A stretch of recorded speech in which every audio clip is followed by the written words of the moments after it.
ഒരിക്കലച്ഛൻ നോക്കുമ്പോൾ കീറിയിരുന്നൊരു കുപ്പായം. അച്ഛൻ മീശ വിറപ്പിച്ചു. എങ്ങനെ കീറി കുപ്പായം? ഒരിക്കലച്ഛൻ നോക്കുമ്പോൾ കീറിയിരുന്നൊരു കുപ്പായം. അച്ഛൻ മീശ വിറപ്പിച്ചു.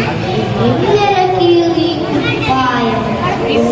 മേലെ ചാഞ്ചാടി ല്ലോ കുപ്പായം.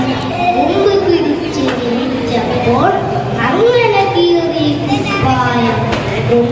മേലെ ചാഞ്ചാടി ല്ലോ കുപ്പായം. മുമ്പ് പിടിച്ച് വിളിച്ചപ്പോൾ അങ്ങനെ കീറി കുപ്പായം.